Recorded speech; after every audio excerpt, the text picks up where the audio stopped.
It is time for rejoice, all my truck lovers and Toyota fans alike. For the first time in nearly a decade and a half, the Japanese company has finally given their Texas-built half-ton a serious makeover. And believe me when I say what's behind me is not just some old dog that suddenly learned new tricks.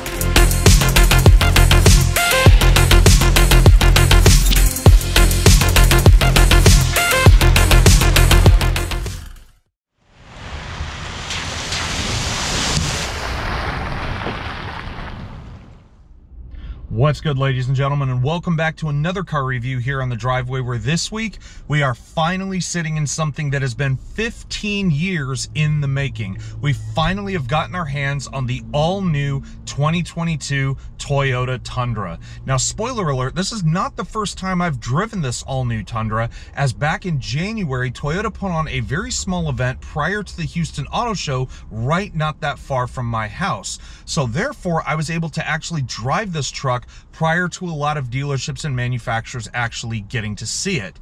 Now, with that said, one thing that did shock me a little bit about this truck is the value that you get. Obviously, trucks are not very cheap or inexpensive by any sense of the word, but this one, as it sits, a limited CrewMax four-wheel drive with a boatload of options, comes in at just a fraction over 60 grand. Now, knowing that the competitors are offering trucks very similarly equipped to this for like $70,000 to $80,000, this does make it a very competitive bargain. But the question I want to know is, does all these changes really add up to something that actually beats what the competitors offer? Well, it's time to get this baby on the road and find out.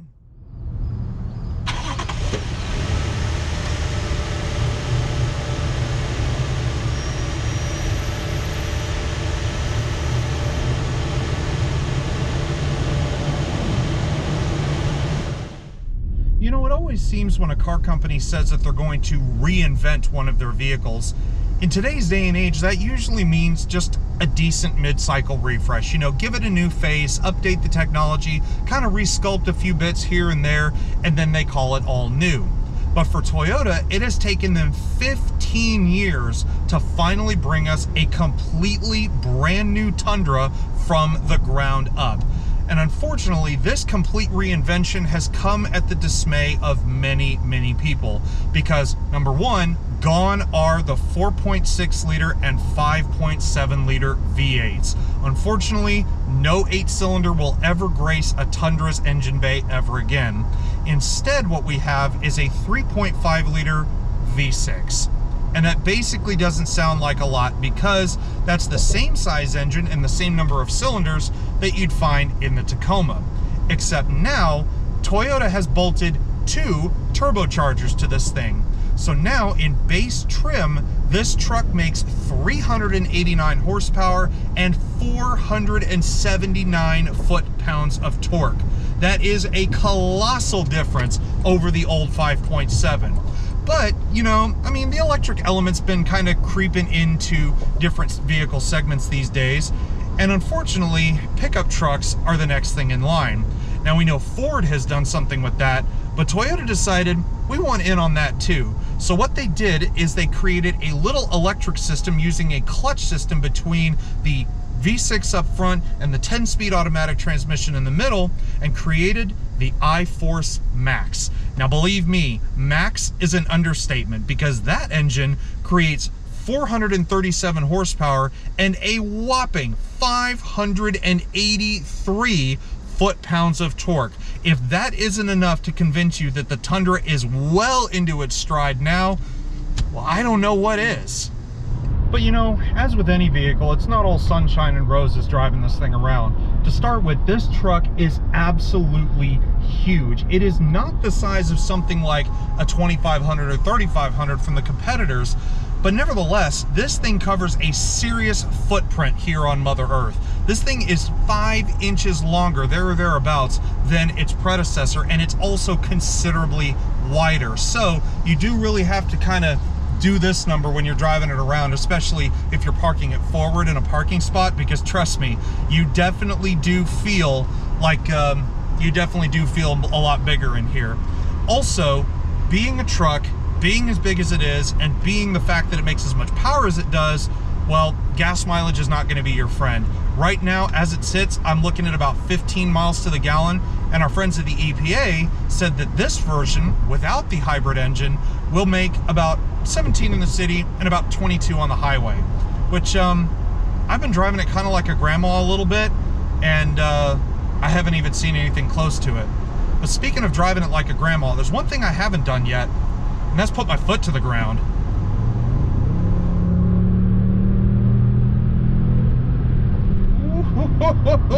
She has some torque. And I'll tell you what's interesting is that it doesn't sound like a 6-cylinder up there. It almost sounds like a muted version of a V8. And I can tell you, that's not sound coming through the speakers. That's raw, Texas-built horsepower.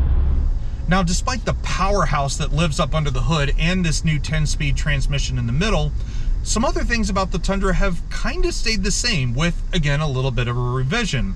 Because underneath, we have the same next-generation box frame platform that underpins the Toyota Land Cruiser and the Lexus LX SUVs, which means it is still a little bit more like an old-school Tundra compared to something unibody like you might find in, I don't know, smaller trucks that they're making these days. But what it creates is, with a newly revised suspension and this new chassis underneath, is a much more comfortable driving experience. This truck feels so much more relaxed. It doesn't feel as uptight, as gruff, as beefy. And even though I could put my foot down at any moment and my head gets slammed into the back of the seat, well, that's not what these trucks are about. But you know, as sort of a closeout to this test drive, one thing that's been ringing around in my head is the fact that this is still a very affordable, very well-equipped pickup that costs considerably less than a lot of its competitors. As I said, the one I'm sitting in right now, just a couple $100, over $60,000. So if you're looking at something from the big three and you wonder what the competition's doing, plant your butt in one of these. Trust me, I don't think you'll be disappointed. But what else hasn't disappointed me is the way it looks. Now, considering we live in a world today where a lot of manufacturers are making these half-ton trucks more like luxury vehicles compared to rugged workhorses, it feels like certain specifications on a lot of them can be the perfect dividing line between the two, as is the case with the Tundra we have here today. As I said before, we have the limited trim, so again aimed at a little bit more of a premium feel, but combine that with the TRD off-road package, which we have here as well, I feel it slides enough of that aggressive nature under its skin to make it feel like it's not just trying to be a pure luxury truck. Now, when I first saw the images of this Tundra leaked on the internet several months back, I actually wasn't quite sure how to feel about it. I didn't know whether it was just trying to be an old Tundra with new tricks or whether they really were reinventing this thing from the ground up. But looking at it now here in the metal, this truck is gorgeous. I mean, look at the headlights, for example, all blacked out, LED everything. You've got 4 individual LEDs for your high and low beams, auto high beam assist, LED daytime running lights. You have the sequential LED turn signals here. You also have the air skirts going around the front corners of the bumper. And then, of course, just like the last Tundra, the grille on this thing is massive. Now, speaking of, I'm not so much a fan of the silver outline here. I kind of would prefer that in all black, but I do believe Toyota offers that on certain specifications. And also, if you're worried about the inner workings of this grille with these holes right here being too open, perhaps allowing a small creature to get through there of some kind, well, you need worry not, because there is actually a set of active grille shutters hidden behind this large grille here. So even if something does make it past at least this front entrance here, at least they'll be stopped by the grille shutters in the back. But also, being limited, we do have some fun stuff like a 360 camera, which also includes a trail camera. Now, the general consensus is in the spec that I have it here with the CrewMax cab and the shorter bed on the back that you're looking at 233.6 inches long. Now, any truck buyer will tell you that, of course, that length can change if you put a longer bed on it, or perhaps you change the configuration of the cab. But the general consensus is that the one you're looking at here is the one that most buyers will look at. Short bed, CrewMax cab. I mean, it's everything you could want, right? Now, in terms of size, one thing that also grabbed my attention, especially as a nice contrast to the bright red here, is what we have down here. This off-road is wearing a set of 20-inch matte black finished aluminum alloy wheels. These are wrapped in 265/60 series Falcon tires. And I'm gonna tell you guys, even though the tread may not be as deep as something truly off-road ready, these tire and wheel combos look properly beefy.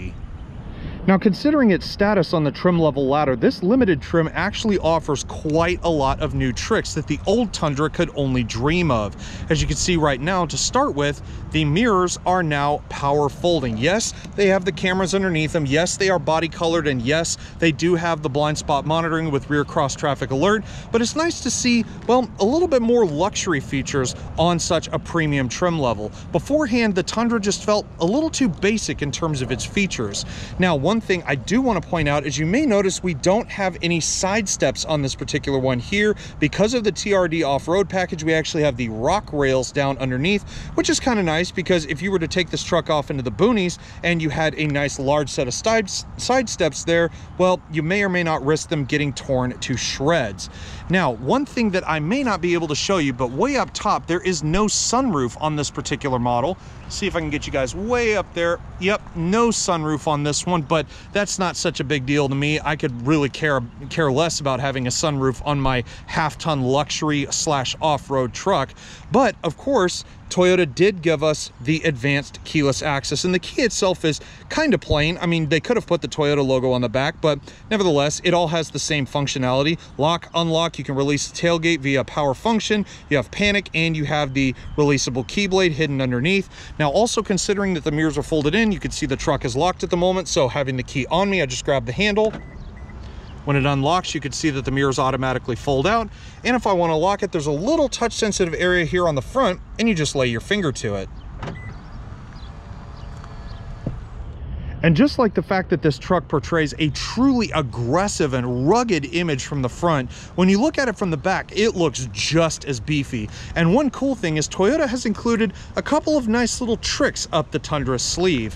For example, the features start at the taillights. You have the 3 individual LED light bars here with the same sequential LED turn signals that you get up in the front. You have a new 4-wheel drive badge down here. You have Tundra stamped into the tailgate, which has always been one of my favorite things. You also have a tailgate lock hidden up here inside of the tailgate latch. And of course, you have the basics. You have the rear half of the intuitive park assist that I failed to mention when we were up in the front. You also have a nice little bed step that you have to give a pretty decent push to in order to get up and into the bed of the truck. And unlike the Tacoma that I reviewed last week, well, I can't exactly reach up and over to grab everything that I need. So it is actually nice that Toyota did include that bed step there. Now, of course, this truck is built to tow as well as haul. So you have a 7-pin connector with a class 4 tow hitch down here, and this truck, not this one specifically, but the Tundra in general, is capable of towing up to 12,000 pounds. That is a number I never would have imagined a half-ton non-Big 3 pickup truck to be capable of. But I just mentioned that Toyota included a couple of little tricks back here. Well, the bed step was one, but my favorite is the fact you can push on this little bar right here and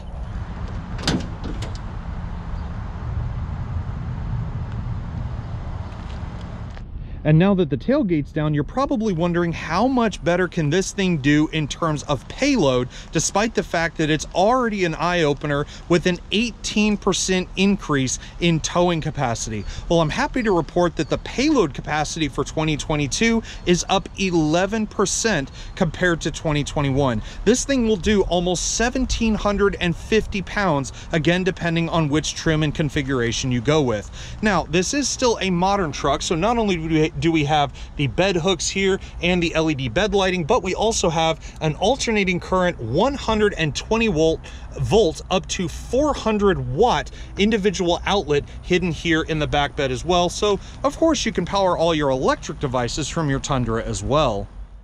Now remember what I said earlier about how some trucks can be that perfect dividing line between rough and rugged and also having that premium feeling?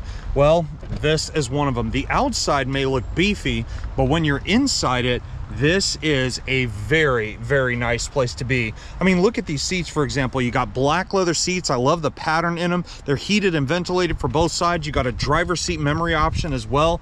And other things through this refresh really seem to be much better compared to the old one. You look at the steering wheel, it's a little bit smaller to start with. It's definitely not Ferris wheel size like the outgoing model, but I love the design of it. The button layout is perfect. You've got a manual tilt and telescoping steering column, and then all the buttons down here you could want, including like your exterior lights, auto high beam, auto start stop, heated steering wheel, and even a button that can change or turn on or off the alternating current 120 volt outlet that's hidden in the bed. Now it goes without saying, when you're finally in the driver's seat of the Tundra, it feels, well, kind of like a throwback to the prior generation. Yes, I know it's a little wider, and yes, it is longer, but the hood is just massive, and the visibility in here is excellent. The windshield's nice and big. I've got great views out of every single window, even the one out of the back there. But when you actually slow down and take a look at the details in here, I'm telling you, it is so hard to know where to begin. I mean, just looking at the wheel, as I said, the sides here are perforated. You got nice grips up here at the top. The size is absolutely spot on. I love the little silver accents here, and all of the buttons are completely refined. They still do the same thing. I mean, like your dynamic radar cruise control, lane keep assist, and so on. Your radio functions have been moved back down to the bottom where they should be. And you even have a newly revised aero pad that in this case controls a much smaller color multi-information display up there in the new gauge cluster. Now you can get a full thin film transistor gauge cluster, but unfortunately you have to go to some of the highest end trims in order to get that.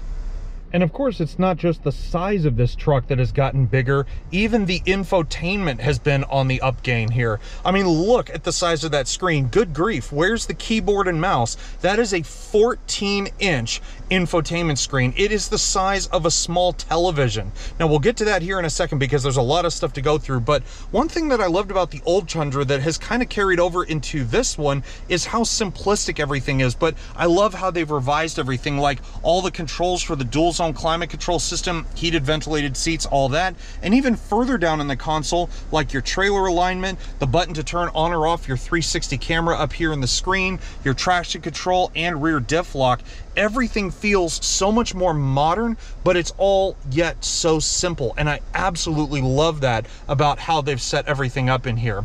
Now, the screen, like I said, has a ton to go through. You have an all new navigation system, which I'm sorry for the flickering, by the way. That's just because the frame rate of my camera can't keep up with the frame rate of the screen here. But gone is the old dated looking dynamic navigation. We now basically have the same sort of nav that you would find on a phone, as I believe, actually, I think this is also Google powered, which is that's just insane. I mean, you also have your audio tab here, you have your Bluetooth telephone, different vehicle settings like vehicle history and so on.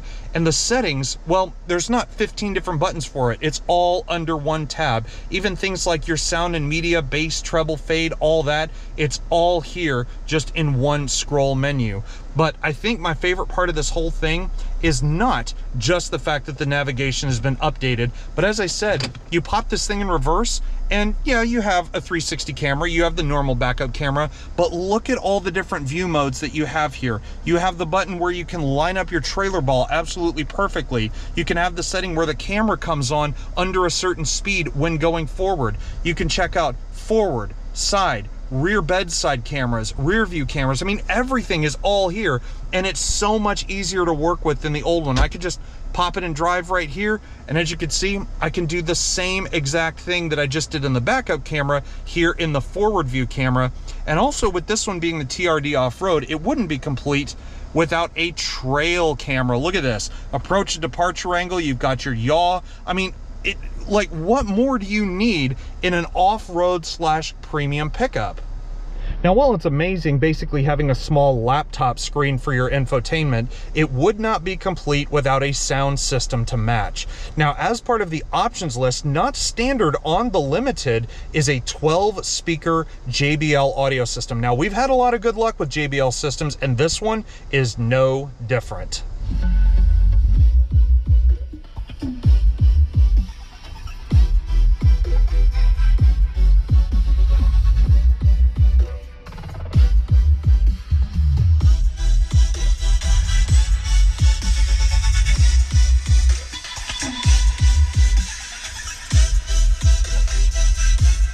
And as if everything within the infotainment and the sound system wasn't enough, with the technology group on board in this one, we now have a newly revised Qi wireless charger. And you may be thinking, what's so special about that? It's not the fact that it's there, it's the positioning of it. Normally you have to lay your phone flat in order for it to work, but this one, your phone sits upright, so if you get something like a text message or your phone lights up and you need easier access to it, you aren't digging around in the cubby down here, you can simply just grab it from the charger up top, and I absolutely love that. When you continue on down though, you also have your controls for the four-wheel drive system. You simply push in for the tab, and if you want to go into 4 low, of course you have to go into neutral, but it's so much easier, and that is a shift on the fly system. You have your different drive modes, tow haul mode, your crawl mode, and even your multi-terrain select system, which you can only use in 4-wheel drive. And also as a bit of a nod to the old Tundra, even though, as you can see, we don't have a sunroof on this one, there is one crucial button up here on this little upper control panel. No, I'm not talking about your interior LED lighting or even the little sunglasses holder. I'm talking about the button that lowers the back glass. Now, some trucks have just a little piece of glass that slides back and forth, but always on the Tundra, at least as far as I can remember, they always have had an entire sheet of glass that will go up and down just at the push of a button. Now, they wouldn't call this truck the CrewMax for nothing, because there is plenty of space up in the front, but look at the size of these rear doors, and when you open them up, they almost open like barn doors. Look how wide that space is to get in there. And sitting in the back, and even just looking back here, it is like you're looking in the back of a mini limousine. There is so much room to go around in here, and even more so, you can actually tilt the front of these seats upward, as you see, for a little bit of extra storage. You have a little bit of extra space here with a couple of cup holders in the back.